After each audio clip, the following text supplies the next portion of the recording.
All right, folks, so let's get started. As a reminder, the Zoom review session is tonight at 8, so as soon as class is over, so feel free to stay. I will be recording it. It'll be posted on the same page. You get all of the Zoom link, the copy of the activity, and so forth. So it's all there on our Carmen module. So we will be continuing on with chapter 3. I hope to get through most of it. There just might be a couple slides we have to finish up on Wednesday. And so all that material will be in for your midterm on Friday. Do know that this class is the only class that has the midterm on Friday. Everyone else has it on Wednesday. So this Wednesday. So do keep that in mind if you hear that communication there. If you are unable to attend the out of class midterm on Friday, it's like Friday at 5:30 or something, do fill out a alternative exam form and we will get in contact with you, not me personally, but the course coordinators will get in contact with you to schedule a makeup if you have a conflict. All right. So let's continue on with chapter 3, all right? So we left off talking about Avogadro's number. So the idea is we use the periodic table, the isotopic masses, their percent abundances to calculate our weighted average or our atomic mass on the periodic table, but that was in the unit of AMU. AMU is in the unit, atomic mass unit. And I asked you guys last week, do you guys know what AMU means? And you all said, yeah, atomic mass unit. But what I meant was in your mind, if I say atomic mass unit, can you imagine something that is that unit? I can't. It's a tiny, tiny amount. But if I say, okay, imagine something that's a gram. Can you imagine about how much that would be? Like a couple grains of rice or something is a gram. And so the whole idea of Avogadro's number and the mole is once we're talking about this many particles, 6 times 10 to the 23 particles is 1 mole, now we're in the realm of gram amounts of substances. Me personally, when I say a carbon atom weighs 12.01 AMU, I have no idea what that means in terms of scale. But if I say, 1 mole's worth of carbon atoms weighs 12.01 grams, that means something to me, all right? So the whole idea, this number, Avogadro's number, allows us to scale up the idea of the particle realm to the realm of stuff that we can actually measure. And so the comparison I make often, 1 mole of substance just means a number. It's just like when I say 1 dozen of something equals what? If I say a dozen, 12. Yeah, it's the same idea. 1 dozen carbon atoms means 12 carbon atoms. A mole's worth of carbon atoms just means 6.022 times 10 to the 23 carbon atoms. All it is a number, right? And then what I said before, what this allows us to do is, okay, chemists are real lazy and we don't want to use a new periodic table. We actually can use the exact same periodic table we've been using where we were thinking of, okay, AMU per atom, but now we can think about it in terms of grams of each element per mole of element. It's the same exact number. So the example I give here off of the periodic table, if you look up carbon, it says 12.01. So what that means is that 1 atom of carbon is 12.01 AMU, but I don't know like AMU what that means. Or I can say 1 mole of carbon is 12.01 grams, all right? And so we will mainly be focusing on this second piece of information, all right, the grams per mole aspect, the molar mass of elements. That is much more significant to us because we can actually calculate or like measure gram amounts in lab. And so that's useful for us. And then we can relate mole amounts to stoichiometry coming up in a little bit. Right, so now that we know Avogadro's number, we can scale things up. So let's just do a couple of practice problems here about molar mass is the unit of grams per mole. All right, so if we know the gram amount of our sample and we know the mole amount of our sample, we can calculate the molar mass. Molar mass meaning mass of a mole's worth of that compound. So do recognize molar mass is the unit of grams per mole. When you go to sleep tonight, say 100 times, Molar mass is the unit, grams per mole, grams per mole, grams per mole. You'll use that a billion times in your career here with chemistry here. So molar mass is the unit of grams per mole. So we just plug in the pieces of information we're given here. I tell you the mole amount of cholesterol we have. I give you the mass amount of cholesterol we have. I hope you recognize that this is just kind of like a plug and chug type thing. All right, we put the gram amount of cholesterol, 0.406 grams, divided by the mole amount that's there, 0.00105 moles. And so what we see is the molar mass in grams per mole is 387 grams per mole. So 1 mole, within that unit, if we kind of treat this as a derived unit, all right, that 1 mole worth of cholesterol, if we take the bottom unit, give it a implied 1 mole of cholesterol equals 387 grams. So I just took the bottom unit, set it equal to the top unit. That will allow me to do any type of conversion I want to in the future, right? Just like any derived unit like we've done previously. I like to write it this way because it's idiot proof once we, put it in our train tracks to figure out, okay, how do I get my units to cancel? All right, so there's my molar mass. 387 grams per mole. And so the second question, okay, is what is the molecular weight of a cholesterol molecule? So here I give you the gram amount of a mole's worth of cholesterol. If we're clever, we should recognize that the molecular weight of a cholesterol molecule, it should be the same number, right? Just a different unit. What's the unit of molecular weight? It's the other part of the periodic table we don't typically use. AMU. So it really should just be the exact same number, just in the unit of AMU. But here I show you the proof, all right? If we use these two equalities, the definition of AMU is this many grams. A mole is this many molecules. So see how these units cancel. I start with the molar mass that we got in number 1. I cancel out moles, so I get to turn this into molecules. And then I convert grams. See how grams cancel? And now I'm in the unit of AMU. So the units that come out of here are AMU per molecule. I just want you for fun, put those numbers in your calculator to see what number you get. All right, so put in 387 divided by 6.022 e to the 23 divided by 1.6605 e to the negative 24, and tell me what you get. So this is just kind of an exercise in showing you, hey, it's the exact same number. When I convert moles to molecules and I convert grams to AMU, what number do you get?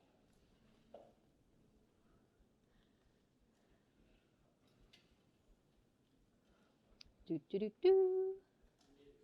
387. So it's the same number. So do you believe me that grams per mole and AMU per molecule or AMU per particle, it's the same thing. It's the same thing, all right? So whether I give you the atomic mass, the molecular weight, or the molar mass, they're all basically the same, all right? It's just you use, the unit is different within there. So 387 AMU per molecule. It's the same number.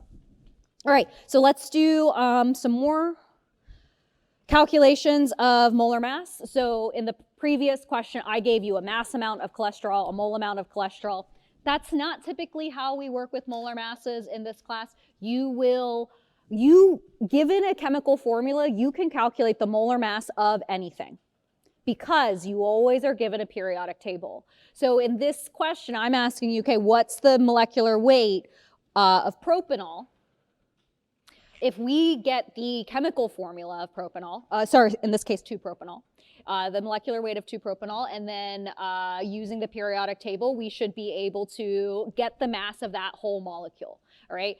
Because the periodic table is at your fingertips, but I'm an evil witch, and I didn't give you the chemical formula. So can we get the chemical formula from this name? Yes, because prop means 3. So you put the 3 carbons down, and then put a bunch of hydrogens. So carbon has 4 bonds. But what's special about this? It's an alcohol What does that 2 mean? It's on the second. What's on the second? The OH, yes. So all means that we have an O bonded to an H that's bonded to the second carbon in this compound. So I'm just going to put all those hydrogens in, all right? Okay, and then we have an O and an H within there. All right, and so that is what gives us our chemical formula. Now you just have to count the atoms. So C, there's 3 of them.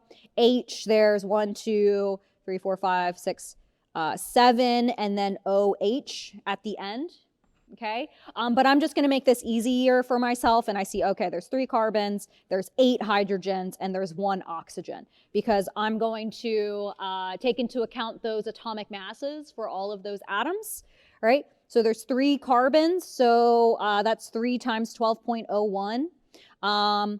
There's 8 hydrogens. All right, 8 hydrogen, so that's 8 times 1.008. And then there's 1 oxygen, so plus 16.00. And so you add all of those up, excuse me, and you get something like 60.094. This should probably have 2 sig figs because we're adding. But what's the unit? If this is molecular weight, it's the weight of 1 molecule, so what's the unit? AMU, yeah. Technically, all right? So let's calculate the molar mass of 2-propanol as well. Can we do that? Do we have to do more work here? No, it's the same number, but the unit is what?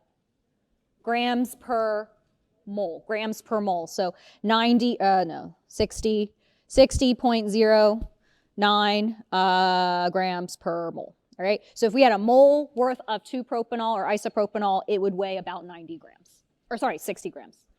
I'm dyslexic with my numbers. All right, so and recognize that this derived unit will allow us to make conversions, go from the gram realm to the mole realm, however we want to do it. All right, and so let's do some practice here using molar mass as a derived unit. Okay, we can make it into an equality. So here I give you caffeine and its formula. All right, so you see it right there. And I give you the molecular weight, and it's an AMU. And so just like before, if we calculate the molar mass, it's the same value, just with a different unit, so grams per mole. So I don't like to skip this step, especially at the beginning of this chemistry class. Let's write the equality that relates grams and mole amount of this substance. So I just like to rewrite that derived unit, the unit with the fraction in it, into something useful that we can use in dimensional analysis, where we take the bottom unit, give it an implied 1, and set that equal to the top unit. So that means 194.19 grams of caffeine equals 1 mole of caffeine. Don't skip this step, because I see it all the time where students, they're showing me their dimensional analysis and they're like, I don't know whether to divide or multiply. If you don't skip this step, you'll never ask yourself that, because you remember, you always want to cancel units, all right? So there's the equality, and that's the equality that's going to help me with a lot of these conversions. I want to convert this gram amount of caffeine to a mole amount of caffeine. So if you see our equality, 194 grams of caffeine equals moles of caffeine. If I'm starting with a gram amount of caffeine, that 194 number, is it going to go on the top or the bottom? Bottom. Did you guess? Did you memorize that? No, you just looked at the unit and made sure you put the unit in the appropriate place to cancel it out. So I'm going to put the 194.19 grams on the bottom is 1 mole of caffeine.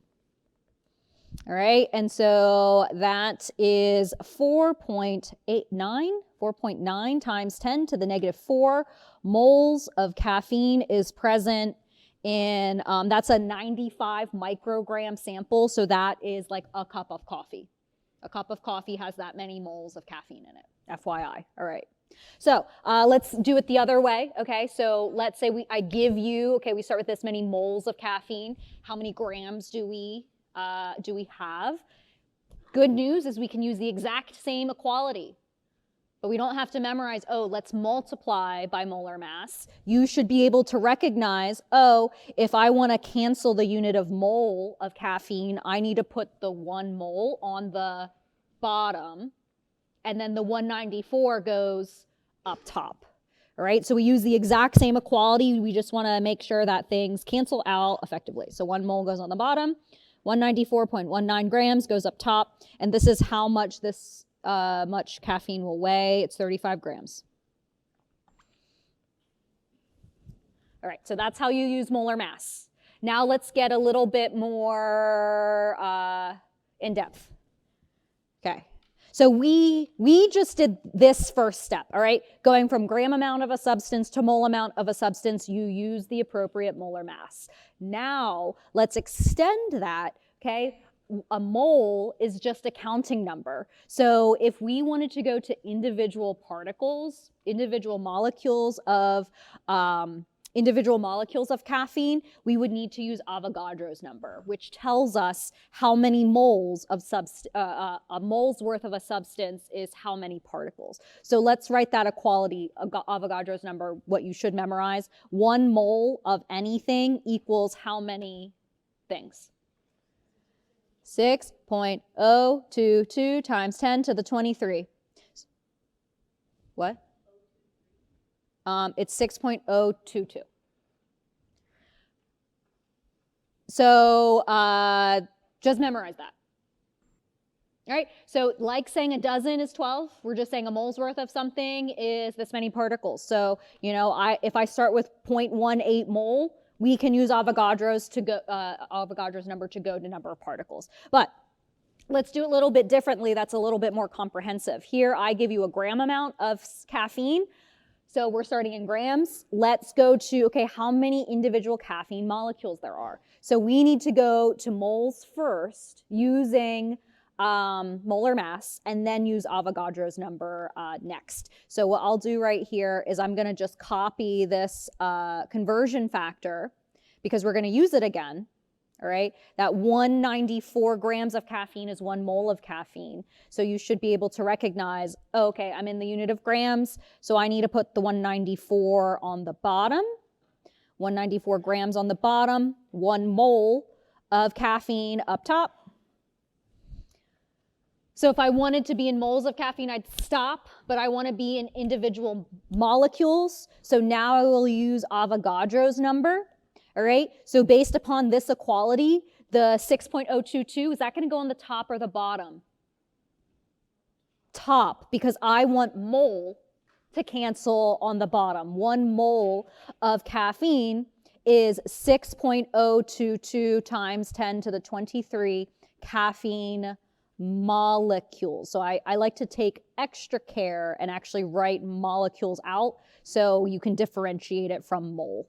All right, and then that will give us our answer here, that 6.95 grams of caffeine is this many molecules. It's going to be a bunch of them. 2.16 times 10 to the 22 molecules. Is that a pretty number? Do you want to count that many molecules? Heck no, that's a lot of zeros. So this is why chemists use moles instead, because look at 0.18. That's a pretty number versus something like 2.16 times 10 to the 22. That's not a pretty number. This is why we use mole as this scale to kind of scale up the number of particles we're working with. And it's useful because it's consistent with our periodic table. We can use the exact same numbers. All right, so molecules of caffeine. So each caffeine molecule, I give you the formula here. All right, each of those molecules has these atoms present, 8 carbons, 10 hydrogens, etc. Because in this next question, in the previous one, I asked you how many caffeine molecules there are. In this one, I say how many carbon atoms are present in the same amount of mass. So the idea here is if we look at this whole spiel, we went from grams to moles to formula units or to particles, whatever. And so the idea here is we can go to individual atoms if we look at the chemical formula. Right now, we are in the unit of molecules, caffeine molecules. I want the unit of carbon atoms. So ask yourself, one caffeine molecule has how many carbon atoms? Do we just guess? No. Where can we get that information? The formula, 8, that there are 8 carbon atoms equals 1 caffeine molecule. All right? So this next question is literally set up the exact same way. I want to start with the gram amount of caffeine here. I barely gave you enough room. I'm sorry.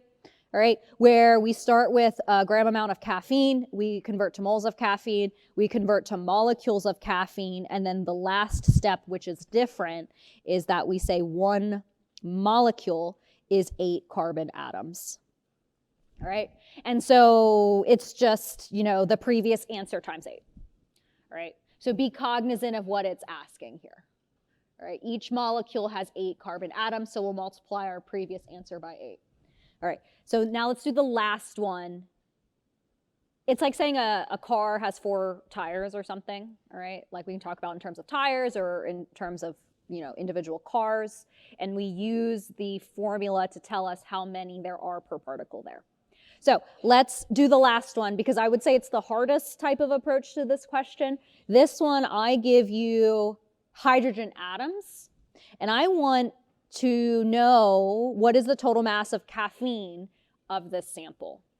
So this question is like the previous question, but backwards. I'm in hydrogen atoms, so let's just start somewhere. 4.28 times 10 to the 24 hydrogen atoms. All right, and I want to know how many grams of caffeine I have. So to me, if I need to figure out grams of caffeine, I need to use the molar mass of caffeine. Am I anywhere near molecules of caffeine given here? No, these are hydrogen atoms. So I need to use the relationship, okay, how many hydrogen atoms are there in a caffeine molecule? 10. So is the 10 going to go on the top or the bottom? Bottom, yes, 10 hydrogen atoms is 1 caffeine molecule. This allows me to go from the atom realm to the caffeine molecule realm. Because if I want to use molar mass to get to gram amounts, I need to get to mole amounts first. I'm in molecules, so what's the next step to go from molecules to moles? Avogadro's number. So we're doing all of this up here, but backwards. We are given atoms. We look at the chemical formula. We get to particles. We use Avogadro's number. We get to moles. So 6.022 times 10 to the 23 molecules is 1 mole of caffeine. Perfect. So now that I'm in moles of caffeine, to get to grams of caffeine, I use the molar mass of caffeine. So 1 mole goes on the bottom, so 1 mole of caffeine. What goes up top? What number goes up top? 194 grams. The common mistake students will do is they'll put 1.008 instead, because 1.008 is the molar mass of hydrogen. But is this question asking for the mass of hydrogen? No, it's asking for the mass of caffeine. So we need to use the molar mass of caffeine. All right, so 194 point whatever grams, and then that will give us scaled up. If we know how many hydrogen atoms we have, we can scale up and figure out what is the mass of that sample. So I think the answer here is like 138 or something like that of caffeine. And so if you recognize this question, the last 2 questions, they're polar opposites of one another, right? This one, we went from atoms, individual atoms in the molecule, to a gram amount of sample. If we look at the previous one, we went from a gram amount of caffeine to atoms, but in this case, carbon. So we used a different ratio. All right, so they are complete opposites of one another. All right, so recognize, the difference between mole amounts, molecules, and individual atoms. Okay, all right. How are we on that? All right, so That's a very important skill for basically all of chemistry. So we will exercise that to the max in the next section. So let's keep going. Sorry, I'm sitting. I'm going to be up here for a long time. So I'm sitting. Okay. All right. So practicing going from gram amounts, mole amounts, all right? We will exercise those skills a lot in the next sections, determining empirical formulas for unknown substances. I mentioned before, empirical formula is just the simplest ratio of atoms. We talked about this in chapter 2. Empirical doesn't always mean molecular formula, like the actual atoms that are present in your structure. Empirical formula is the simplest ratio. I was once asked, what's the point of empirical? Like, why even talk about it? This is why we talk about empirical formula. Because when we use percent composition data, or when we use combustion analysis data, which we will do on these slides, all we can ever get is the empirical formula. That's it. That's it. So if we look at these, when we look at these molecular formulas here, we've done these before, right? That we look at the subscripts and we can figure out, oh, what's the simplest ratio by finding the least common denominator or something like that, right? To figure out what that multiplier is. So for here, hydrazine, the empirical formula is just NH2, 1 nitrogen, 2 hydrogens. That multiplier is 2. For benzene, what is the empirical formula? CH, because the multiplier is what? 6. What about acetylene? CH also. So those two actually have the same empirical formula, but its multiplier is different. It's 2. So kind of taking a step back, when we use percent composition analysis, all we are able to get is the empirical formula. But the problem is a question like on the exam or something, it can ask 2 different types of questions. Either asking the empirical formula, so if you do the strategy I talk about in the next slide, you'd be done. But sometimes it asks for the molecular formula. In order to get the molecular formula, you need to know what the multiplier is. You need to know. And the only way to get that is if we know a molar mass. Right, so you need to know the empirical formula and the molar mass to get the molecular formula. So the last one here, water, what's the empirical formula? H2O. So in this case, the multiplier is 1. So the empirical is the same as the molecular, and that's okay, but not all the time it is. So we'll look at some examples here. All right, so this is how you determine empirical formula. All right. If you follow these 5 steps, you will always be right. You will always be right. The big idea is that typically you are given gram amounts of elements. All right, you want to start with gram amounts of your elements that are present in your sample. You want to convert that to mole amounts of your sample. Then step 3 is tricky. Once you have mole amounts of all the elements in your sample, you divide by the smallest number.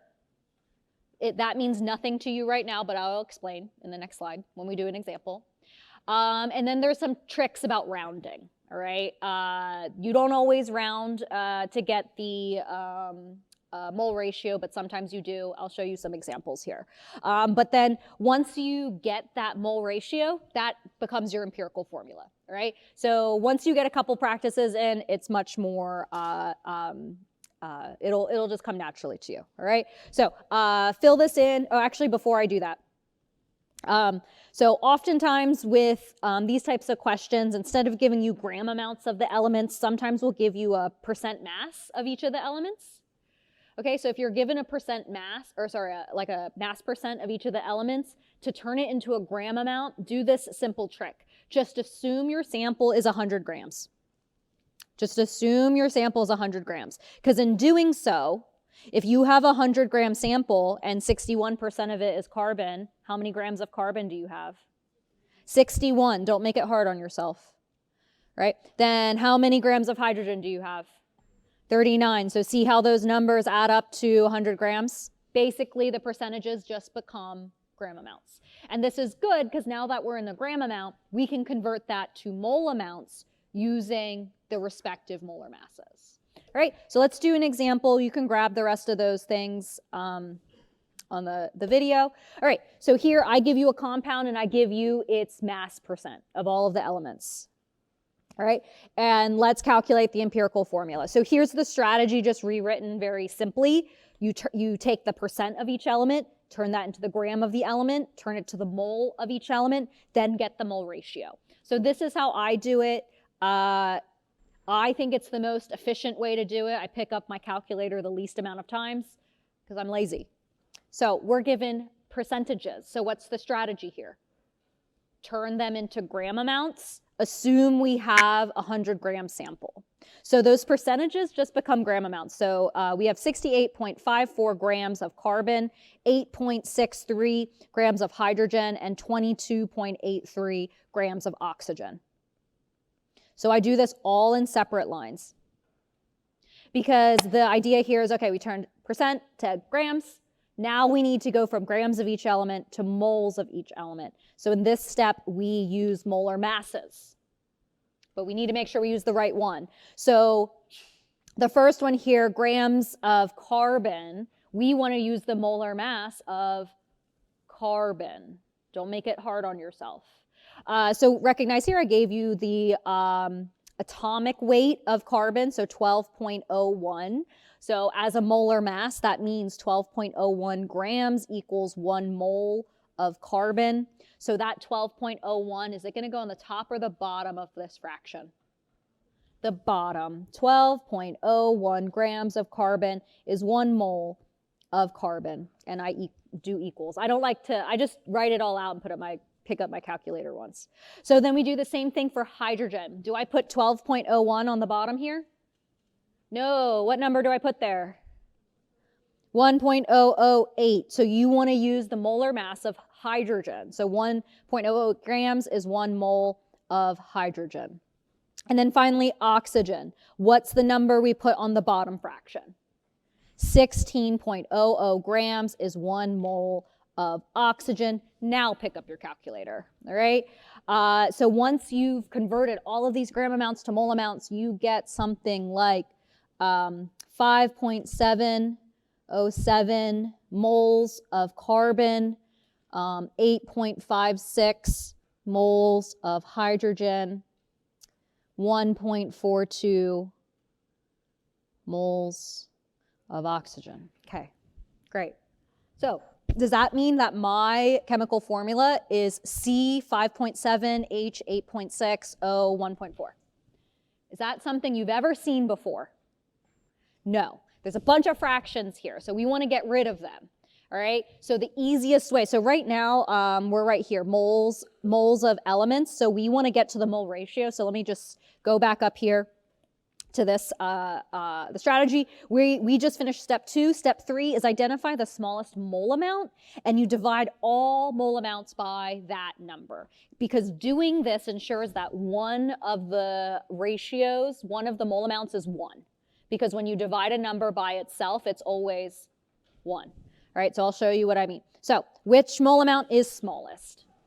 Oxygen. So you take that number, do a different color, 1.42, and you divide all of the numbers by this. Doing so just ensures that at least one of the ratios is a whole number. It is 1. So what this means is that for every 1 mole of oxygen, so if you put that into your calculator, you get, for hydrogen, it's 6.01 mole of hydrogen, and for carbon, it's 3.99 moles of carbon. So 3.99 is really close to what number? 4. It is really close to 4. So we can say there's 4 moles of carbon for every 1 mole of oxygen. Do you think we can round 6.01? Yes, we can round that too. So 6 moles of hydrogen. So this is my empirical formula. This is my mole ratio. Oh yeah, it's already right there. So C4, there's 4 carbons, there's 6 hydrogens, there's 1 oxygen. All right, and so it's dependent on, again, you get these mole amounts of elements, you divide by the smallest number. All right, so the idea here is, okay, in these examples you round, but you don't always round. And I think I've seen this mistake so many times of students make, all right? So pretend that we're doing the process and we have these numbers. So step 4, it's if step 3 is not whole, integer whole numbers, multiply all mole amounts by some factor, so all values are whole. So let's look at this. If you do the whole process and you get 1.95, do you think you can round that to 2? Yes, you can. It's close enough. It's close enough. This rounds to 2. 2 moles of whatever element that you're talking about, okay? But does 1.501 round up to 3? No. In this case, it does not, because we're talking about atoms here, all right? So if you see a mole amount that's like 2.5 whatever, what factor could you multiply that by to get rid of that fraction? By 2. So you would multiply this number by 2, so it would become 5 moles of that element. But the thing is if you multiply by 2, you have to multiply everything by 2. Everything by 2. And we'll do an example in the next slide. All right, what about 2.33? Can you just round that down to 3? No, you cannot. What number do you think you should multiply by? By 3. If you don't know, just guess and check. Just literally in your calculator, put 1.33 and just keep multiplying by numbers until it becomes a whole number. All right, and so 2.33 times 3 equals 7. All right, and so in doing this, you ensure that there are all whole numbers. So if you multiply by 3, everything needs to be multiplied by 3. All right, so let's do another example here where it's not all nice whole numbers and we got to do some finagling. Okay, so another problem. We have a compound, it's analyzed, it has phosphorus and oxygen. What's the empirical formula? So again, same exact strategy. Gram amounts of elements, mole amount of elements, get your mole ratio. But the difference is I didn't give you percent composition, I just straight up gave you grams of the elements. So I don't even have to like do anything there. I can just start with those gram amount of elements and convert to mole amounts using the respective molar masses. So here's phosphorus, there's oxygen. So gram amount of phosphorus divide by 30.97 grams equals 1 mole of phosphorus. Divide by the oxygen gram amount, 16.00 grams is 1 mole of oxygen. Equals, in this sample, there is 0.1411 moles of phosphorus and 0.3518 moles of oxygen. So is my chemical formula P.14, O.35? No. So to make it easier on us, to give it whole numbers, what's the strategy here once you're at this point? Divide by the smallest number, okay? So identify that as phosphorus. Okay, that's the smallest value, so I'm going to divide both numbers by 0.1411. 1411. So that ensures that we have 1 mole of phosphorus, but then what's the number we get for oxygen? 2.5 moles of oxygen. So can I just round that oxygen to 3? Or actually, no, it would round down, right? Because of the 5 rule, so 2. PO2? No, in this case, because literally I'm trying to say, for every 1 phosphorus, there's 2.5 oxygens. So to just make it a formula that's easier on the eyes for us, we multiply both of them by 2. And the reason I chose 2 is because 2 is the smallest number that can get rid of the fraction or the decimal place that's in here. So do you see our empirical formulas, P2O5? That P2O5 is the simplest ratio. That's the empirical formula. But when doing all of this work, right, we ensure that one of the ratio is 1 because we do that whole divide by the smallest number. So that's why we get this fraction here. So you just need to recognize, oh, we need to multiply by some multiple to get rid of it, right? And that's what you get, P2O5. So same exact process, grams, moles, mole ratio, get your empirical. You'll see it's very, very repetitive. All right, so this P2O5 is a empirical formula. I mentioned before, okay, empirical formulas don't necessarily always mean molecular formula, the number of atoms and the actual structure. So remember, I already mentioned this before. Your molecular formula is your empirical formula times some multiplier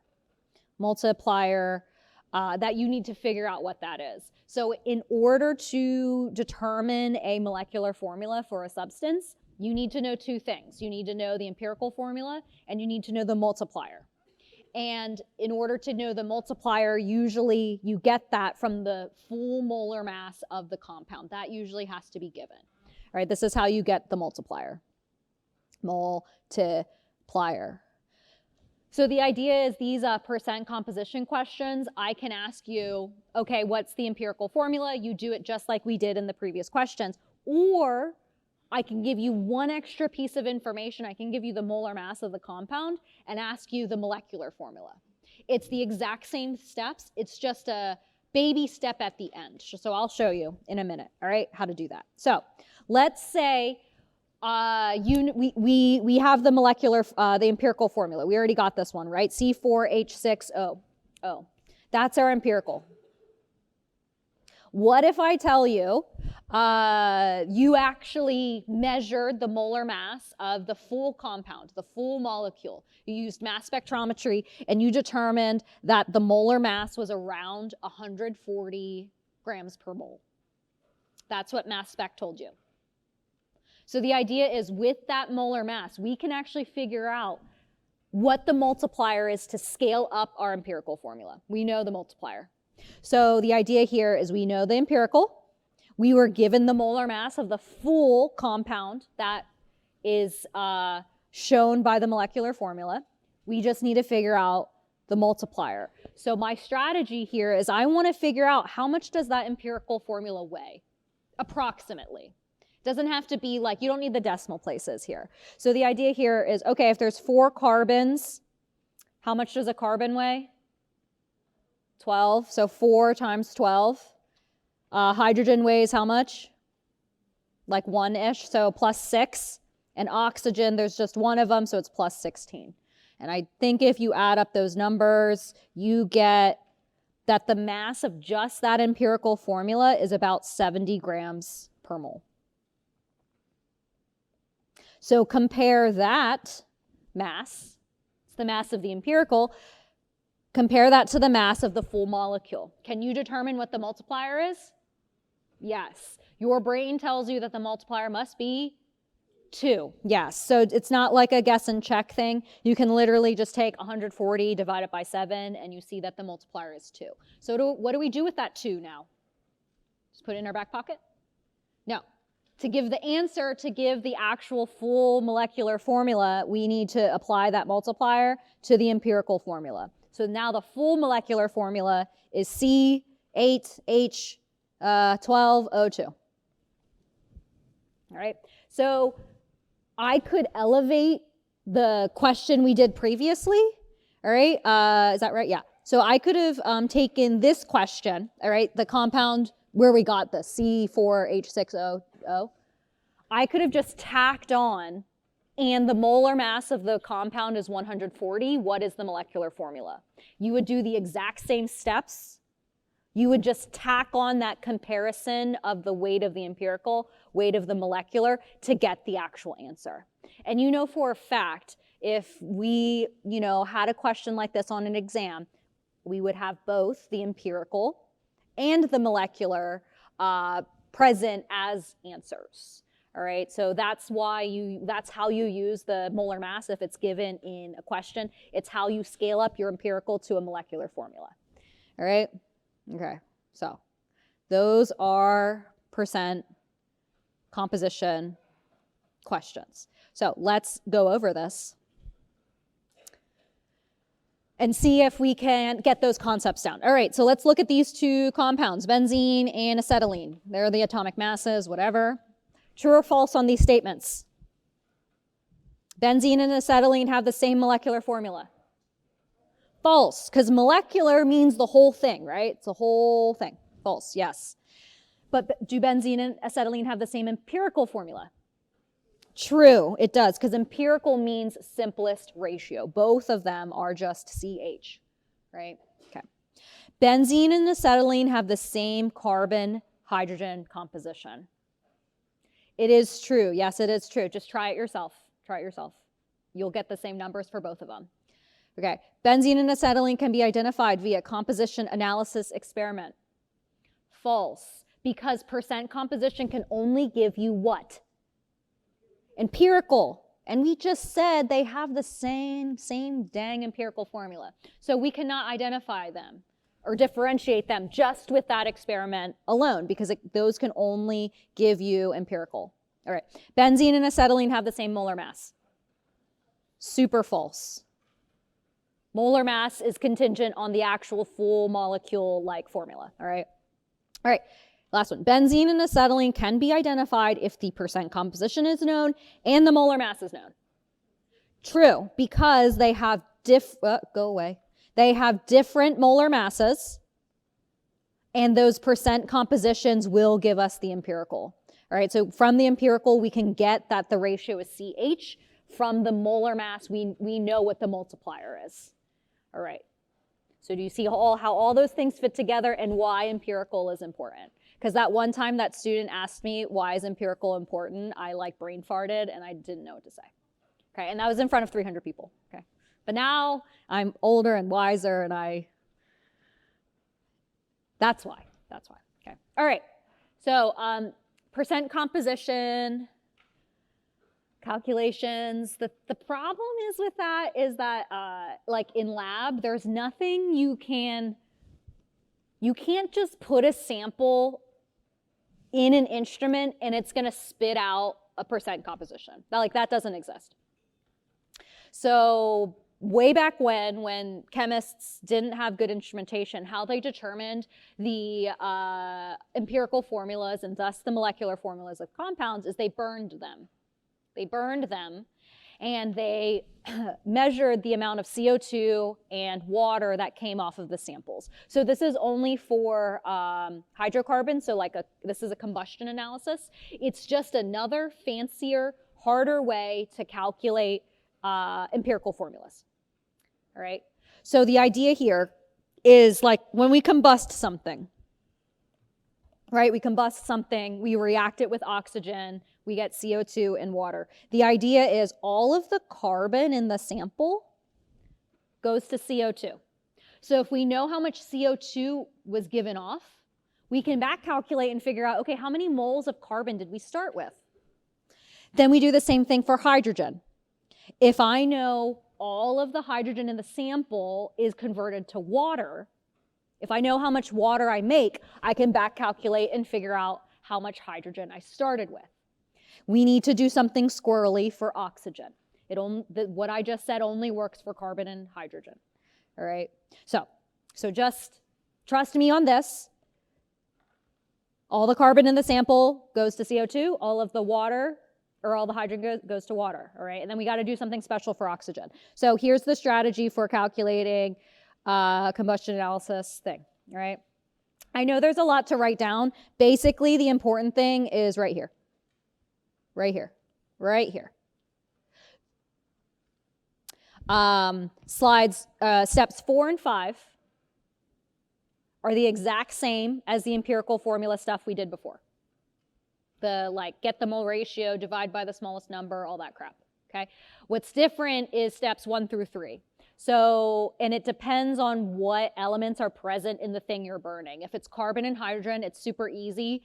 You just do steps 1 and 2. If oxygen is present, you got to do the weird squirrely thing in step 3, where you figure out you need the total mass of your sample, and you just assume the rest of the mass of your sample is oxygen. And I'll show you an example. I know it sounds like a lot. Oh, and I'm going to tell you that on the exam, this question, I don't want to say it's the hardest, but it's the most time consuming. This type of question.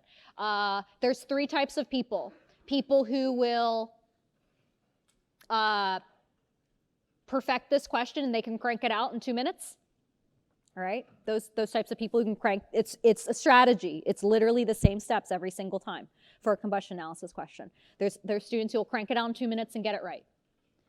There are students who will recognize that this question will take them 20 minutes and maybe they'll get it right, so they'll skip it on the exam. And then the third type of student who actually does try to do this question wastes a lot of time on the midterm and they don't get it right. So ask yourself what kind of student you want to be. Remember, all of these questions are worth exactly the same. All the same. So this combustion analysis question is the same as a density question. Okay? So choose your battles, but recognize if you're clever and you recognize, oh, every single question, combustion analysis, they're the exact same. If I just learn how to do them, I can crank it out in 2 minutes and I will always be right.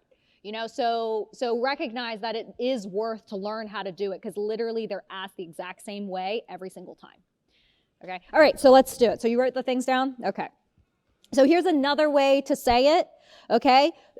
So if your sample is just carbon and hydrogen, you just do these first steps. If it's carbon, hydrogen, and oxygen, you have to do all of the steps, and it's very time consuming. Honestly, even if you're like real good at it and you see it on the exam, I would still skip it because it's time consuming. Like even me, it will take me at least, I would say 90 seconds to do it. But I'm like real good. It's just time consuming. So I would skip it, do the other questions, and then get back to this if there was time. All right.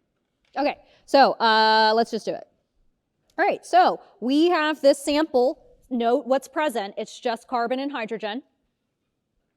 And we combust it in air, and I tell you, oh, okay, it produces this much CO2, that much water. What is the empirical formula? So the basis is just like before. We need to get moles of carbon in the sample and moles of hydrogen in the sample. We're just going to do it a little bit differently, just a little bit. So we are given gram amounts of CO2 in water. We need mole amounts of carbon and hydrogen. So I'm going to convert this CO2, gram amount of CO2, to moles of CO2. So I'm going to use the molar mass. All right, so am I going to use 12 grams per mole, or am I going to use 44 grams per mole? 44. Why don't I use 12? Yeah, 12 is only carbon, so we want to use 44. So 44 is going to go on the bottom. 1 mole of CO2 goes up top. Okay.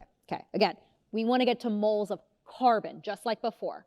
So now we inspect the formula. For every 1 mole of CO2, how many moles of carbon are there?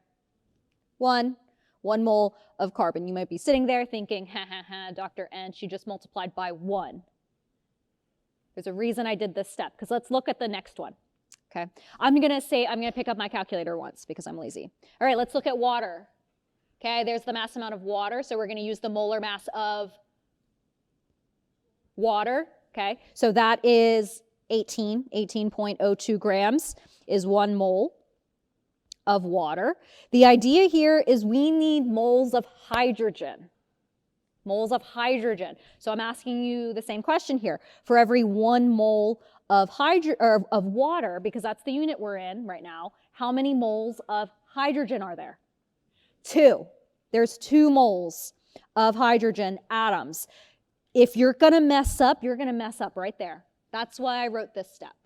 Okay, that you have to look for the number of atoms present, and because water has 2 hydrogen atoms per, it's a little bit trickier there. All right, and now you can pick up your calculator once and you get mole amounts of your carbon and hydrogen. So there is 1.536 moles of carbon, and then there is 3.075 moles of hydrogen.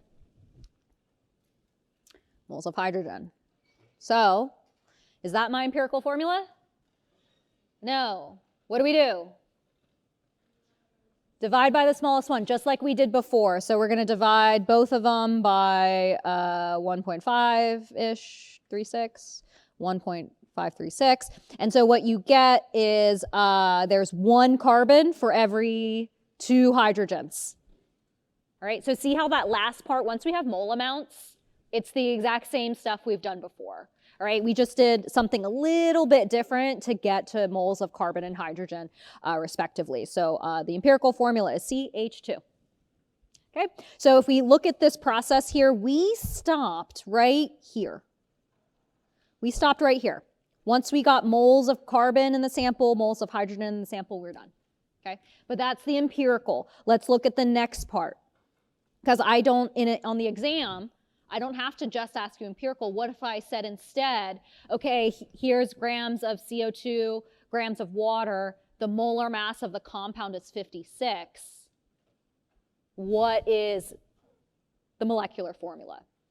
So it's the same exact stuff we did before. We just have to scale up. We just got that the empirical formula was CH2. This was from combustion analysis. Because combustion analysis, percent composition, all it gives us is our empirical. In order to get molecular, we have to know the full molar mass. So they give it to us as 56. So how do we figure out how to scale up molecular? We weigh, or we just figure out how much the empirical weighs, just guesstimate it. So it's 1 carbon, so 12, plus 2 hydrogens, that's 2, so 14 grams per mole. And so you just ask yourself, okay, 56 divided by 14 equals something, 4 equals 4.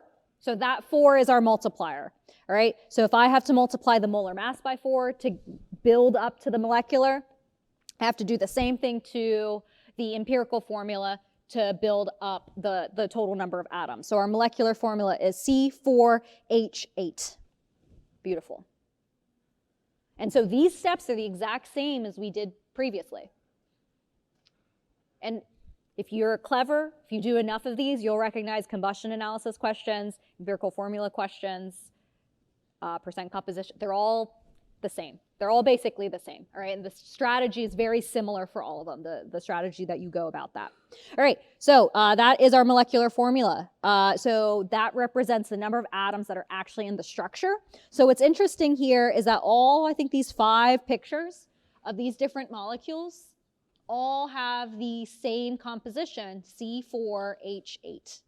All right, so all of them have the same composition, but way different structures. So even though the molecular formula gives us more information, it still doesn't say everything about the structure that is there. So do recognize that all of these actually have the exact same composition, that none of these experiments could differentiate these different ones, just the molecular formula.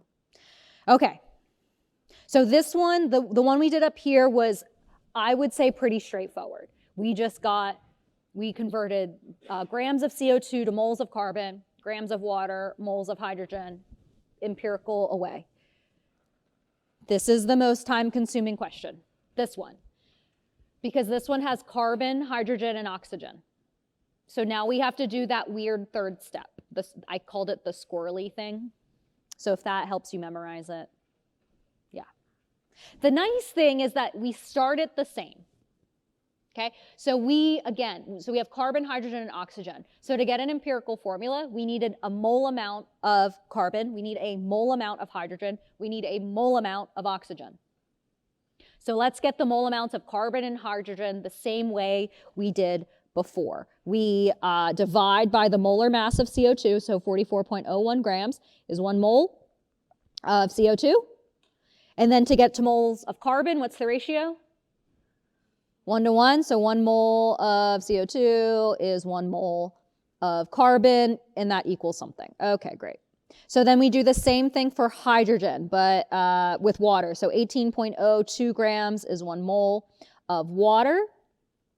Okay, now what's the ratio here? It's not 1 to 1, it's 2 to 1. Yeah, there's 2 hydrogens. Do not forget that. Don't forget that. So for every 1 mole of water, there are 2 moles of hydrogen atoms. So that gives you something that looks like, if you put that in your calculator, 0.87 moles of carbon is present and 2.61 moles of hydrogen are present. Okay. So I'm going to just save those numbers in my back pocket because I need them for the empirical formula thing. But the problem is I need moles of oxygen. So what I'm going to utilize is this equation and understand that we are given the total mass of the sample. It's 20 grams. I know the mole amount of carbon. I know the mole amount of hydrogen. If I convert those into masses, I know how much carbon and hydrogen are present. Shouldn't the rest of the sample be oxygen? That's the process we go with. All right, so I can get the mass of carbon from the moles of carbon that we already got. I can get the mass of hydrogen from the moles of hydrogen we already got. I can calculate mass of oxygen left over because I know the total sample mass. So I like to do a pit stop and get mole amounts of carbon and hydrogen first, because I know I'll need those for later. So I just do a really quick calculation, a real quick and dirty calculation over here to convert mole amounts to gram amounts. So I'm going to multiply the moles of carbon by 12.01 because that's the mass of carbon. So 1 mole of carbon is 12.01 grams. And then moles of hydrogen, same idea. So I'm going to multiply by 0.08 because now I'm in the unit of hydrogen atoms or the unit of carbon atoms. So you use the appropriate thing there. So there we go. So if I calculate that, my sample is 10.5 grams of carbon. And my sample is 2.631 grams of hydrogen.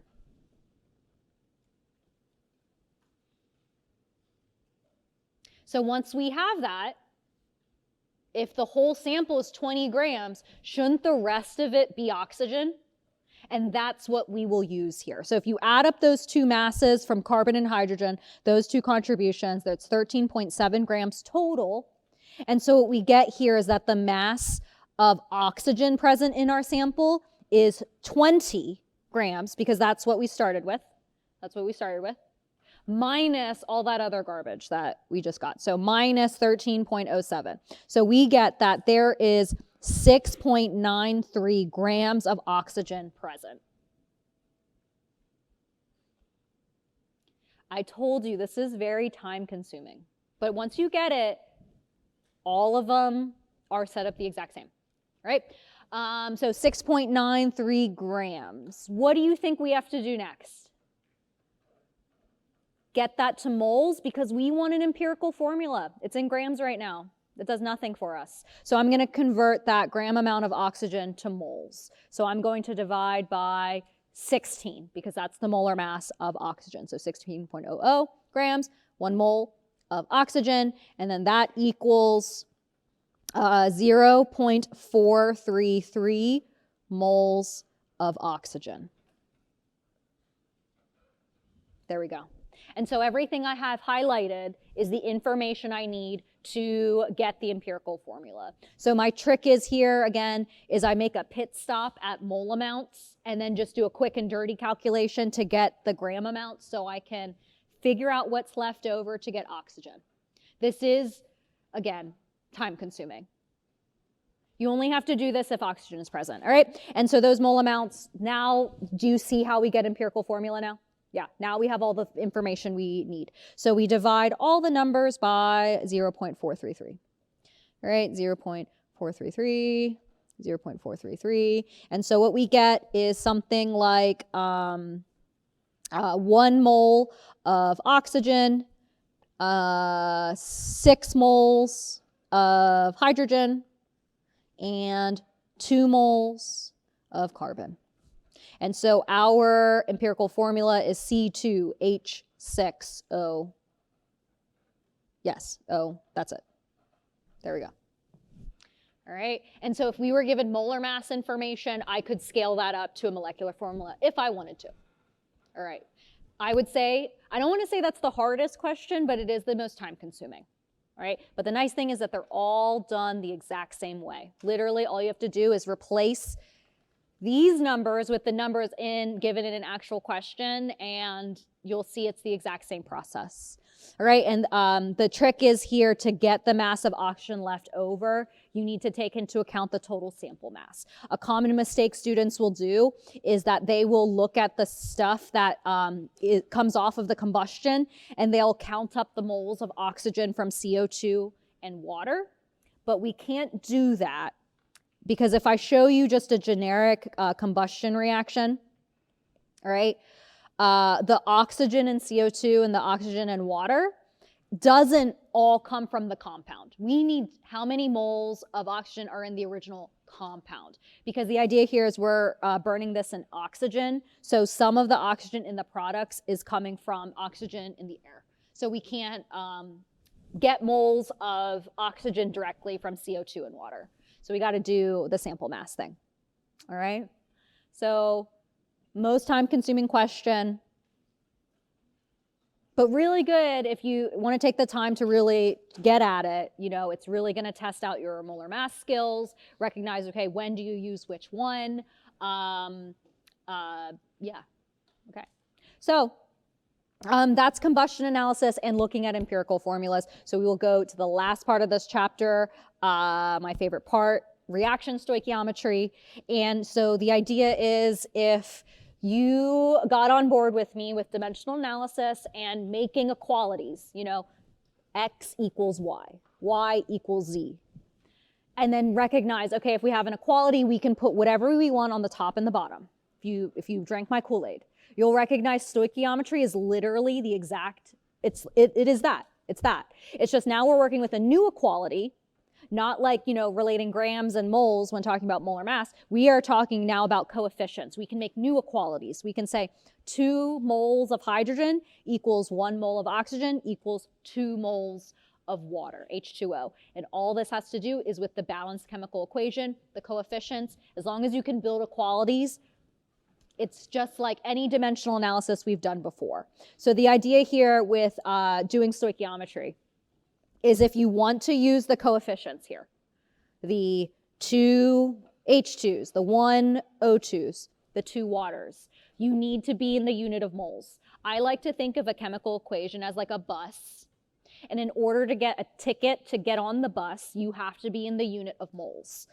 Because what the relationship is 2 moles of H2 is equal to 1 mole of oxygen. These numbers are coming from the coefficients from the balanced chemical equation, equals 2 moles of water.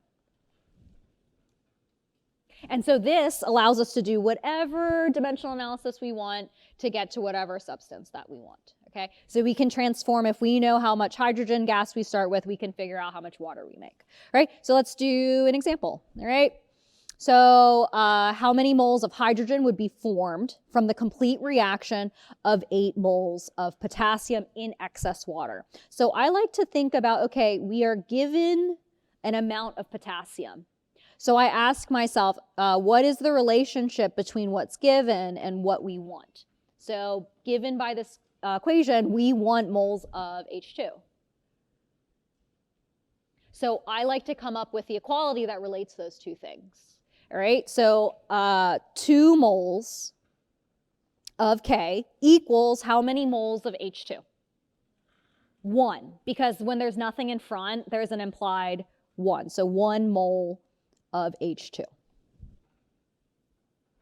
right, and so now with this equality, I can very clearly see where do I put, you know, the substances to cancel out the unit I have. Right now, I'm in the unit of, I have 8 moles of K. So be very specific. We need to worry about moles of what now? Okay, so we have moles of K. So 2 moles of K, that's going to go where, on the top or the bottom? The bottom. So 2 moles of K is 1 mole of H2. And so what we get is that the full reaction of 8 moles of potassium will make 2 moles of H2 gas. All right, so that is just showing how the stoichiometry works. If we're in the unit of moles, it works. You know, we can use these coefficients however we want to get to whatever substance we want. All right, the problem is that I can't measure mole amounts in lab. I can't measure mole amounts in lab. So what I can measure, though, are gram amounts, typically. So we don't typically start with mole amounts. We're given gram amounts. So we have to add the idea of molar masses to this question as well. So instead of giving you a mole amount of potassium, I'm giving you a gram amount of potassium. So we need to start with molar masses. So I've written the strategy here. So see how we start with 15 grams of potassium. The idea is to get on the bus to make the relationship between potassium and hydrogen, I need to be in the unit of moles. So if we're given gram amount of potassium, to convert to mole amount of potassium, I need to use molar mass of potassium. Then once I'm in moles of potassium, I can use stoichiometry, so the 2-to-1 ratio. So this idea going from mole of one thing to mole of another thing, that's stoichiometry. All right. Now I'm in moles of hydrogen, but the question is asking how many grams of hydrogen do I make? So now I use the molar mass, but molar mass of what? Hydrogen. Yes, because that's the stuff that literally I'm working with. So you'll see, you will do this a lot in your course, like in this, just all of chemistry, where you will do a molar mass, stoichiometry, molar mass, where you are given a mass of one thing, you do the relationship mole to mole ratio to get to something else, you use the molar mass to figure out how much stuff you make. You're going to do this constantly. So get used to this idea. Molar mass, stoichiometry, molar mass. So let's actually do it. So we start with 15 grams of potassium. I give you the molar mass right here of potassium, so 39.098 grams of K is 1 mole of K. So I'm right here, moles of K. Now I do stoichiometry. So I look at the coefficients here. 2 moles of K is 1 mole of hydrogen. So I'm going to put the 2 moles of K on the bottom, 1 mole of H2 up top. Am I done? No, I'm in moles of hydrogen. I want grams of hydrogen. So I need to use the molar mass of hydrogen. So that's given right here. It's 2 grams per mole. So I'm going to put the 1 mole on the bottom, 2.016 grams up top. So do you see what we did? We did molar mass, stoichiometry. Oh, I hear everyone outside. They're early. And then molar mass again. All right. And note, I never memorized, oh, do I have to multiply or divide molar mass? Never think that. I just think about how do the units, the equalities we come up with, work out. Because what you see here, to go from grams to moles, molar mass is on the bottom here, but to go to moles to grams, molar mass is on the top. So, and I think the answer is, I don't know, 0.387 grams. All right, so good. So get very good at this. Get very good at this. Grams to moles to moles to grams, because we're going to do it a lot. When thinking about reacting substances, you know, you put a gram amount of one thing out, you're going to get a gram amount of your product out, but you know, there's a different mass involved there. So the last part of this chapter is putting it all together into like real life scenarios. All right, and recognizing that when we react things, especially when more than one reactant is involved, and actually kind of what I ignored in this question is note that I gave you a mass amount of potassium, but I said there was excess water, meaning that there was an infinite amount of water available to react. So what I assumed here was that water was never going to limit you in this reaction, that potassium can react fully. But the problem is that, you know, with you know, setting up your labs and stuff, that's not always the case. It's not always obvious what is the limiting reactant. So sometimes you have to calculate it yourself. But we'll do some examples here so we can figure it out. So just before we go on here, let's pretend we have this generic chemical reaction. 1 slice of cheese plus 2 slices of bread gives you 1 sad sandwich. If you have 8 slices of cheese and 30 slices of bread, what's the maximum number of sandwiches you can make? How many?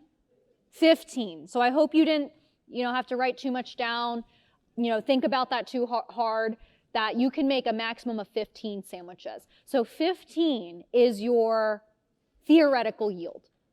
But because in your head, when you figured out that it was 15, which ingredient ran out first in your mind? Bread. So bread is your limiting reactant. Your limiting reactant is the substance that runs out first, and that substance always dictates your theoretical yield, dictated by stoichiometry. Because we make 15 sandwiches, but how many pieces of bread did you consume? Did you also consume 15 slices of bread? No, you consumed 30 because it's a 1-to-2 ratio. So let's look at this a little bit further here. BCA tables can help us kind of know the situation fully. All right, so I said that we had 18 slices of cheese, 30 slices of bread. We're starting with 0 sandwiches. You told me what was the limiting reactant? Bread. So if bread is the limiting reactant, we consume bread fully. So BCA stands for before, change, and after. So before the reaction, we have 30 slices of bread. After the reaction, we consume all the bread, so there's 0. So then the change line, it's minus 30, right? That's how we can set that up to make it 0, right? So what's cool about the change line is that the change line is always dictated by stoichiometry. If we consume 30 breads, how many cheeses do we consume? 15. So is it plus 15 or minus 15? Minus, because we're consuming. All right, good. So minus 15. What about sandwiches? How many, if we consume 15 cheeses, how many sandwiches do we make? 15. So then you add everything up. You see that there are 3 cheeses left and you have 15 sandwiches. So that's exactly what your table, all right, what your your kitchen table will look like after this reaction is complete. But let's pretend for a moment that you picked the wrong thing as your limiting. Let's say, like we said, that bread was limiting. Let's pretend that cheese was limiting, that you misthought that you will run out of cheese. So in order to consume all your cheese, what's in the change line under cheese? 18. So let's fill in the change line. If you consume 18 cheeses, how many breads do you consume? 36. Is it plus or minus 36? Minus 36. And then how many sandwiches do you make? Plus 18, yeah. But then when you fill everything in, how many breads do you have left? -6. So this is what happens when you choose the wrong limiting reactant. Oftentimes what you'll have to do is literally do the reaction twice. Do the stoichiometry setup twice. When does this class end? 50? Okay, very good. All right. So let's do another particulate view of a different type of reaction. All right, but it's still think breads and sandwiches, okay? So I have this reaction where we take a nitrogen, react it with 3 molecules of hydrogen, and then we make 2 ammonias. So let's see what the picture will look like after this reaction is done. So I like to kind of just in my mind consume the things and convert it to other things. So if I consume 1 nitrogen, I need to also consume 3 hydrogens, right? So I'm just going to cross out 3 of them. 1, 2, 3. So I did the reaction once. So what do I make? What do I get out of it? If I consume those 4 things, I get 2 NH4s, don't I? So in the end, I should get 2 NH3s, 2 ammonias out of it. Can I do the reaction again? Is there enough stuff there? Are there enough ingredients for me to do it again? Yes, so I'm going to consume another N2 and then 3 more hydrogens.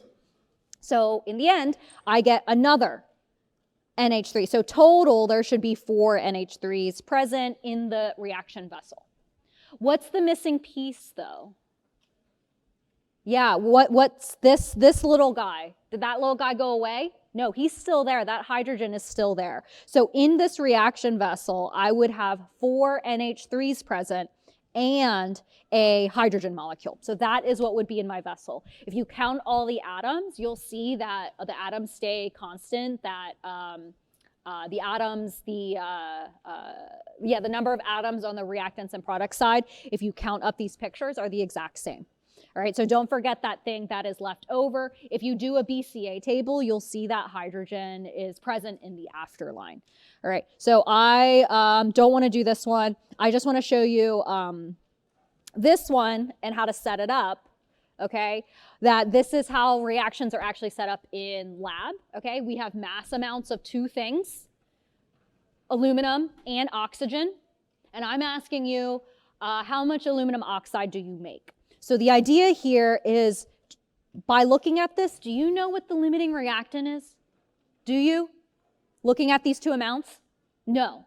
So in order to figure out what the limiting reactant is, you literally need to calculate how much aluminum oxide each one makes and pick the smaller amount. So you need to do 2 stoichiometry setups, all right, to approach this problem. The first one, you start with 60 grams of aluminum, all right, and then you convert that, you do grams, moles, grams, figure out how many grams of aluminum oxide you make, and then you do the same thing for O2. You just assume all of that oxygen reacts, okay, so grams, and then you convert to grams of aluminum oxide again. So essentially what we're doing is we're doing 2 stoichiometry setups, and we're going to compare the numbers.